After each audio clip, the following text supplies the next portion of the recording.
Հարգելի հեռուստադիտողներ, մենք այս պահին Կոռնիձորի սահմանային հատվածում ենք, որտեղ դուք տեսաք այս րոպեներին այցելում են Հայաստանի ՄԱԿ գրասենյակի և մյուս կենտրոնների ներկայացուցիչները։ Այստեղ են նաև մարզի իշխանության ներկայացուցիչներից։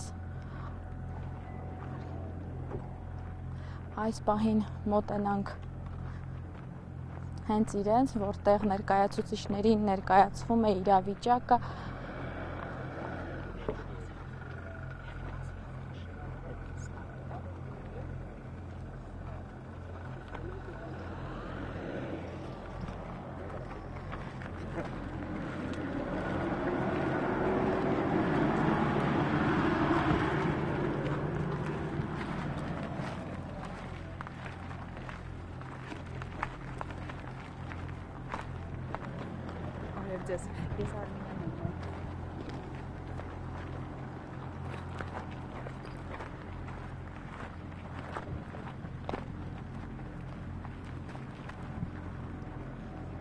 Այսպես մոտենում են ավելի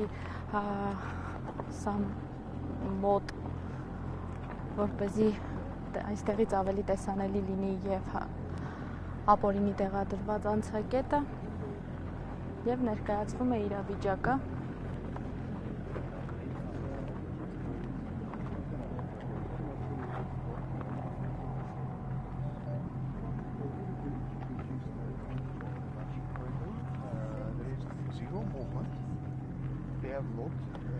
The bridge, and after they could see the humanitarian trucks stuck here, they reinforced the border crossing points with their internal forces to make sure, and also you can see they have established blocks there to make sure that there will be no movement at all. They were probably expecting some kind of type of provocations, shows, but our intent is clear. We have one sole objective: to send humanitarian cargo to the people in need. This is why the trucks were parked in safe distance. Yes. To make sure that there will be any type of misunderstanding, miscalculation, anything like that. Yes. Սա մամուլի համար չի, սա փակտ լինի, հետո մամուլի համար մենք առիթ կունենանք շփվել։ This is shooting without any voiceless shooting. Yeah. And the second thing I would like to stress particularly, also repeated during the briefing, we informed the Russian peacekeeping forces and through them the Azerbaijani side well in advance about our intention to send the humanitarian cargo, and we are expecting the positive response from their side. From our side, everything has been done in good faith. Stressing once again that this is a humanitarian cargo and our purpose is solely humanitarian. And the trucks have been stuck here since last already 7-8 days. We're still waiting for positive response from their side. The purpose of visit of the UN agencies, before that the embassies accredited in Yerevan, is to make sure that they will be able to report directly to their headquarters, to the capitals, about the situation on the ground, to see by their own eyes and to report, because this is the case when we can bring the international community to the entry point of the corridor and to show them that the Lachin corridor is totally locked since July 25 and June 15. It is totally locked for any kind of movement. The recent two cases where the ICRC moved patients in need of urgent medical treatment to Armenia. But as you may know, the recent case was again marked with a breach of humanitarian law when one of the patients was abducted by the border guard of Azerbaijan. He was moved from the bridge, from the border crossing point, down the bridge, where he was transferred to the car of the Azerbaijani border guard and moved in unknown direction, whereas the accompanying ICRC person was moved back to their car, and they continued their way to Armenia. So it was an abduction of a person who was under protection of the ICRC, the International Humanitarian Law. And again, just as is the case with the convoy, humanitarian convoy, the ICRC had communicated the names of the patients, both to our Armenian and Azeri side and Russian peacekeepers. It was agreed with them in advance. There is an established procedure. It's not the first time. And after getting the confirmations from Azerbaijani side, they moved the patients. And this is nothing more as a perfidy, which is prohibited under international humanitarian law. When you are tracking a person and trapping a person, and abducting him by giving guarantees that he will be safe. This is an act of perfidy which is prohibited under the Geneva Conventions, and nothing short of a war crime.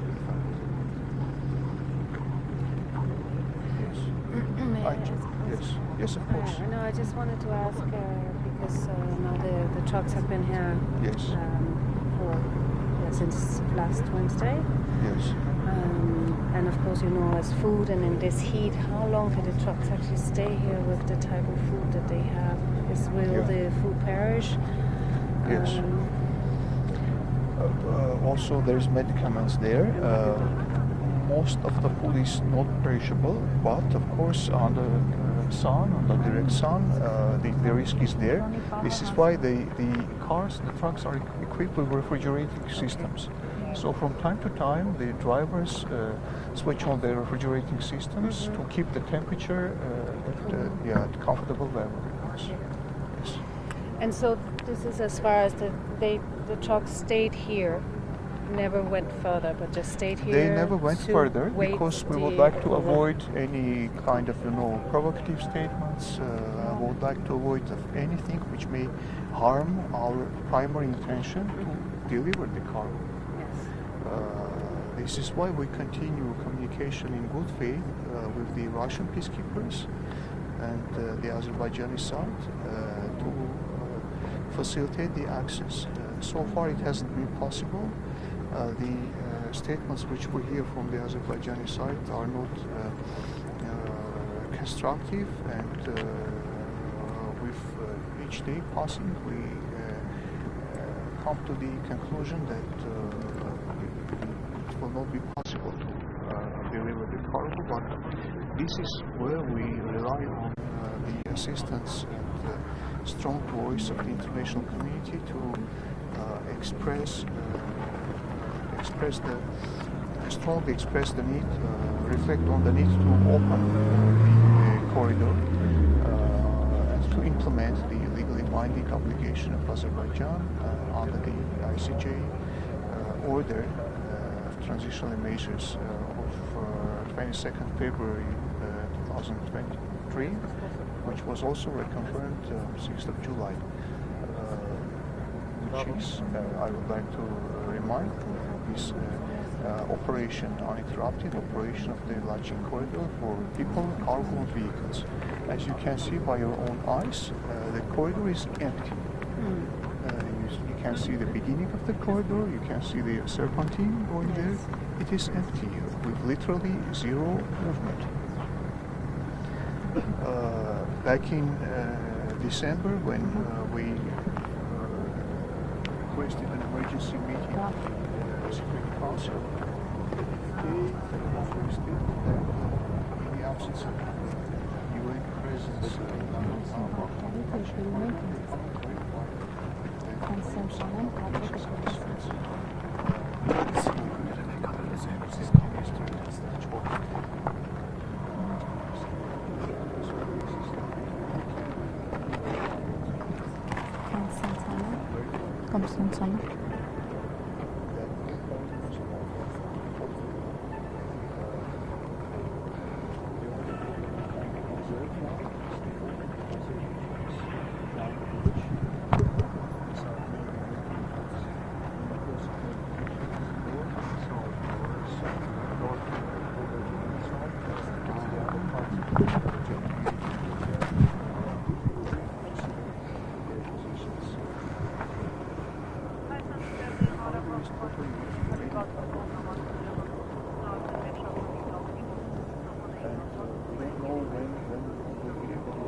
Լիլիթ նշեմ, որ րոպեներ առաջ են ՄԱԿ գրասենյակի տարբեր ներկայացուցիչները ժամանել Կոռնիձորի այս հատված եւ այս պահին մեր տեղական իշխանության ներկայացուցիչները իրավիճակն են ներկայացնում եւ տեղում են արձանագրում, որ իրականում Լաչինի միջանցքը Հակարիի կամուրջը փակ է եւ այս բեռնատարները պարզապես հնարավորություն չունեն, որպեսզի բեռը կամ բեռնատարներով կամ փոխանցելու տարբերակով ուղարկվեն դեպի Լեռնային Ղարաբաղ։ Բոլոր մանրամասները այս պահին ներկայացվում է ՄԱԿ ներկայացուցիչներին գրասենյակի եւ թերևս վերջում հնարավորություն կունենանք նաեւ կարճ հարցազրույց ունենալու։ Այս պահին առաջարկում եմ հետևել գործընթացին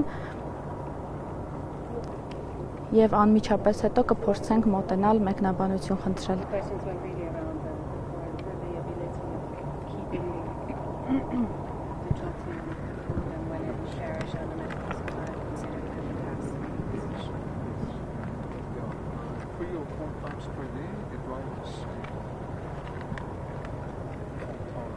Switch on the engines to increase the cargo, keep it conducive, under conducive temperature. But first time is passing, and we don't know how long we can get stuck here. You are aware there are also other initiatives by private companies, by NGOs to bring cargo here. The expectations are that this will move and they want to add. There are initiatives, public initiatives to add also maritime cargo to this convoy. I don't know. Can we simply this council's strategic decision for this one? Raise the expectations to agree, bring cargo here. Starting here, that's the case with these trucks. Has there been any reaction from the Russian people side? Considering that the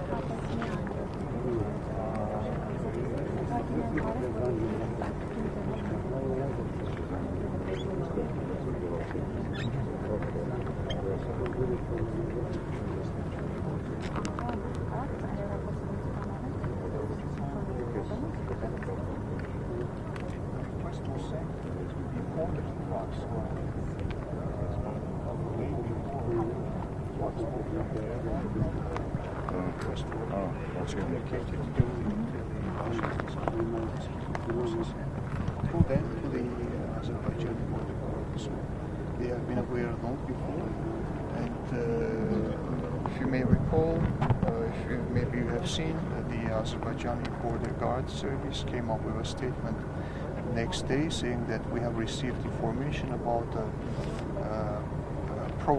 coming provocation from the Armenian side with, moving certain cargo. The information to which they referred to was received from the Armenian side, communicated from the Armenian side duly to them. The information was the request, a simple request to allow transfer of the humanitarian cargo.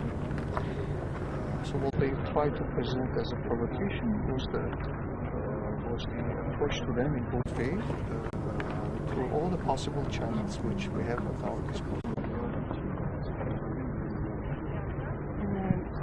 Are the truck drivers staying here overnight, or how is the support there? Because it's been now quite a lot of days. How is the support for the drivers? They have all the necessary conditions here to stay in the trucks, but depending on the situation on the ground, sometimes they are transferred to the nearby city and back because the trucks need certain technical, cooling systems, everything should be kept under control. So depending on the situation, we are keeping them with the cars when it's necessary and taking them to the city based on the situation on the ground. There is, of course, a clear expectation that the trucks will be able to move, but what if? If the trucks are able to move, we will immediately organize the transfer of other humanitarian cargo, bearing in mind that the situation is deteriorating day by day, and what they need, it's the expectations of baby food, medicine, flour, milk, and they rise day by day. So even before June 15, it was a very limited amount per day which was being moved across the corridor. 20-30 tons per day, which is 1/10, even less, 1/20 of what was being transferred via the corridor before December, before imposition of the blockade.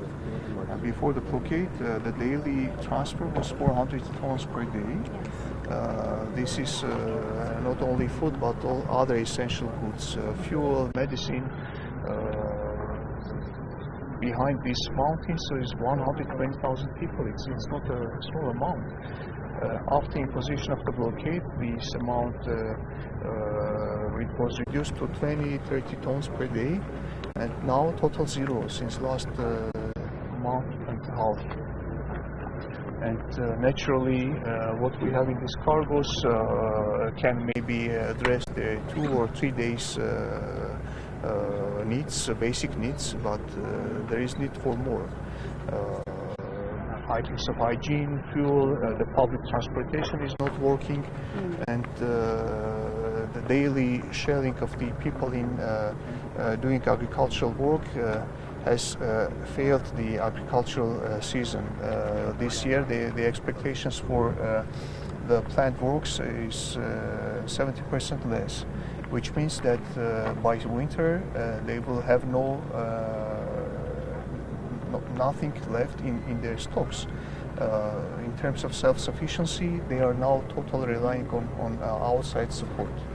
Whereas had Azeris allowed conduct of agricultural work by the local population, the situation would not be so desperate as is dire as it is now. But it's a well-organized and deliberate policy by denying access of humanitarian cargo outside and meantime disrupting any type of economic agricultural activities to deprive the population of any means of subsistence and to create conditions unbearable of life for life, and this way to provoke ethnic cleansing. And what if that the trucks will not receive the permission to be able to go? How long will you stay here? For the time being, we want to believe that the pressure by the international community, by the UN, by the partner countries will allow opening a restoration of the operation of the corridor. It is our hope and expectation. This is why we organize visits for the international community to the spot, to be able to communicate duly to their leadership the situation on the ground and to make sure that the reaction by the international community will be efficient, timely and strong. For the time being, we want to believe that we will be able to open the corridor by the support and pressure of the international community. Thank you. Any questions? Any other questions? No, that's all from my side.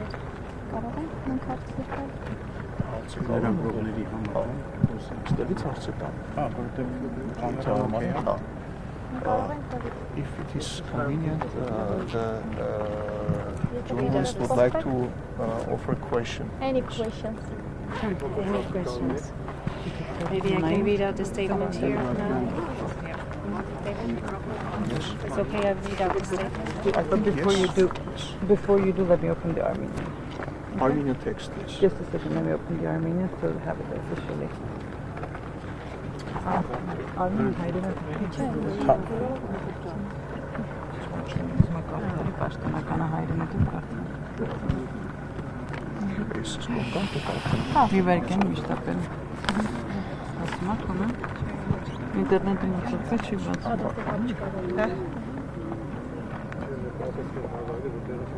It's okay, it's okay. Just give us a second.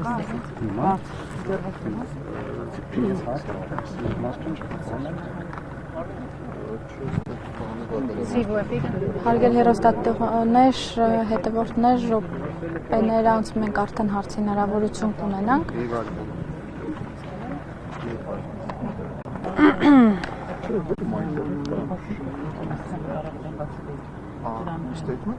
Մի րոպե։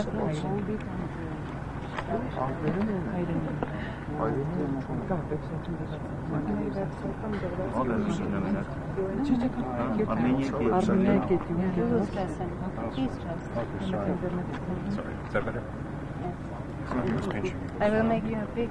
Thank you. DCO doesn't have this kind of Yours, DCO is. DCO doesn't have this. DCO will, I have ordered over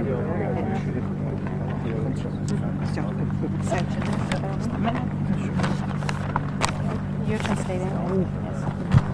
Տիկի սկաու նա դուք հիմա գտնվում եք Կոռնիձորի սահմանային այն հատվածում, որտեղ արդեն 21 հումանիտար բեռով բեռնված բեռնատար է սպասում։ Dear Moscow, now you are at the border near Korognizor when we have 21 trucks full of humanitarian cargo and they've been waiting for quite some while. Իսկ այստեղից մի քանի կիլոմետր այն կողմ մարդիկ պարզապես սովամահ են լինում։ And just a few kilometers on the other side, people are starving to death.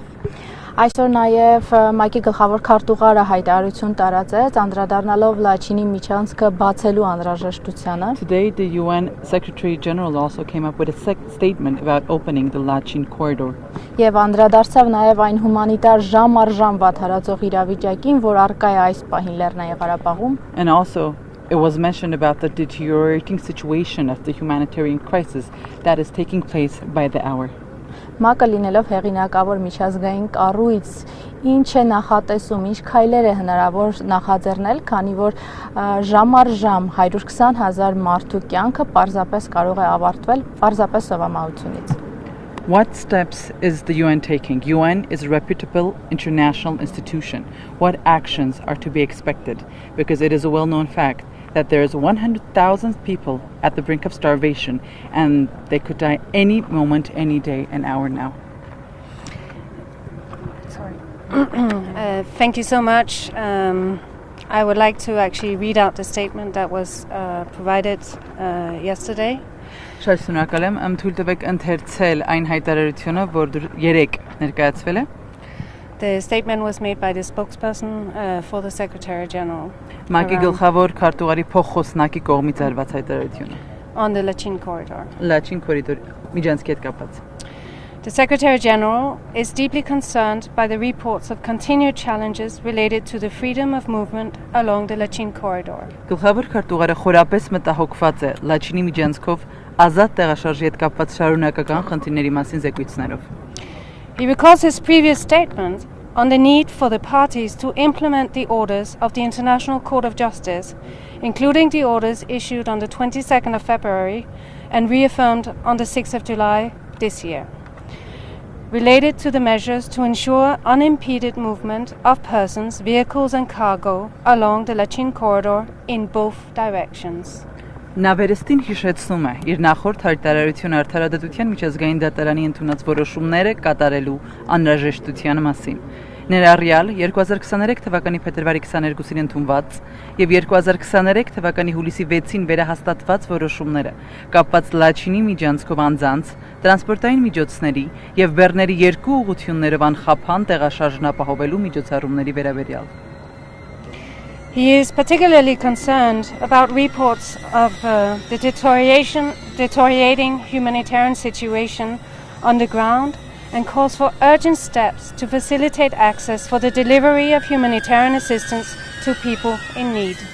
Նա հատկապես մտահոգված է հումանիտար իրավիճակի վատթարացման մասին հաղորդագրություններով եւ կոչ է անում շտապ քայլեր ձեռնարկել, հեշտացնելու կարիքավորու մարդկանց մարդասիրական օգնության տրամադրումը։ He urges both parties to intensify efforts towards the long-term normalization of relations for the benefit of peace and security in the region.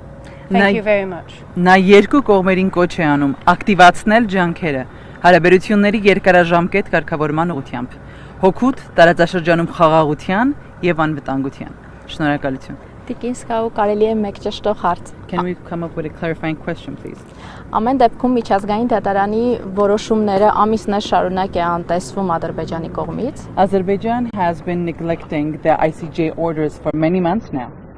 Եվ հունիսի 15-ից որևէ հումանիտար բեռ, այդ թվում դեղորայք, մուտք չի գործել Լեռնային Ղարաբաղ։ And starting from June 15, not a single item, no humanitarian cargo and not even medicaments have been able to have been able to get to Nagorno-Karabakh. Արդյոք կան այլ գործիքակազմ, այլ գործունքայլեր, որ հնարավոր լինի պարզապես գոնե հումանիտար բեռ ուղարկել Լեռնային Ղարաբաղ։ Are there any other tools or actions available that need to be taken to assure that the humanitarian cargo, any humanitarian cargo, can reach NK? Unfortunately, at this point, I cannot go beyond the statement that was issued last night and arrived this morning at 5 a.m. Ցավոք սրտի այս պահի դրությամբ չեմ կարող ավելին ասել, քան այն հայտարարությունը, որ 3 երեկոյան է թողարկվել եւ այսօր առավոտյան ժամը 5-ին արդեն հրապարակվել։ We do expect that the statement issued will hopefully yield to some positive results. Ակնկալում ենք, որ այն հայտարարությունը, որ հրապարակվել է, դրական արդյունքների կհանգեցնի։ Thank you very much. Շնորհակալություն։ Շնորհակալություն։